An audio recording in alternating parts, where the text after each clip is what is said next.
Welcome to Campfire Stories. Now for something completely different.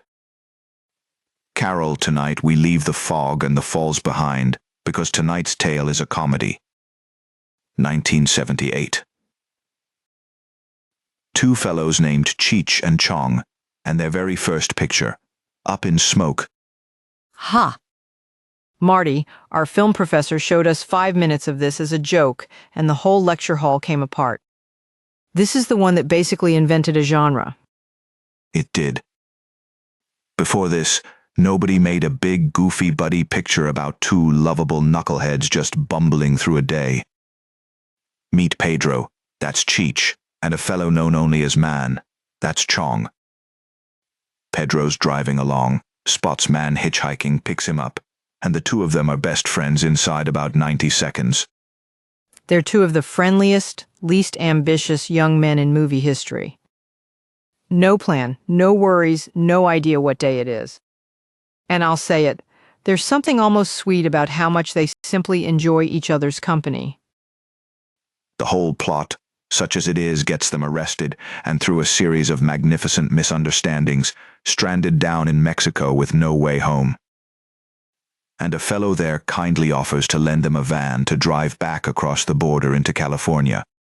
And here's the joke that powers the entire movie, lean in. The van is made entirely of marijuana. Every panel, every door, the whole vehicle is molded out of what one character lovingly calls fiberweed, and Pedro and Man have no idea. They just think they've been loaned a slightly funny-smelling van.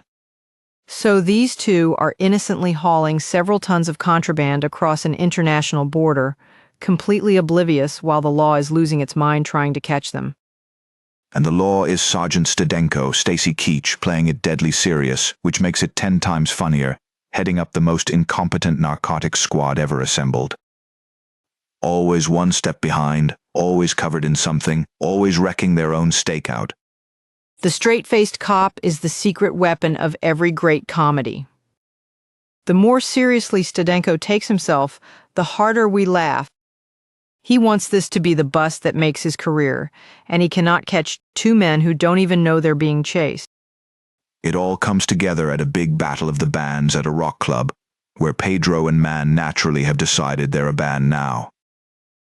And the van, our rolling haystack, finally goes up, catches fire.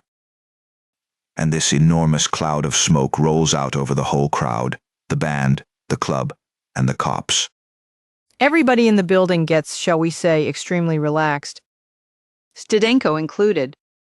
The whole grand bust dissolves into one big happy cloud, and our two heroes wander off with no idea they were ever the target. They just had a nice day and were in a band for a minute.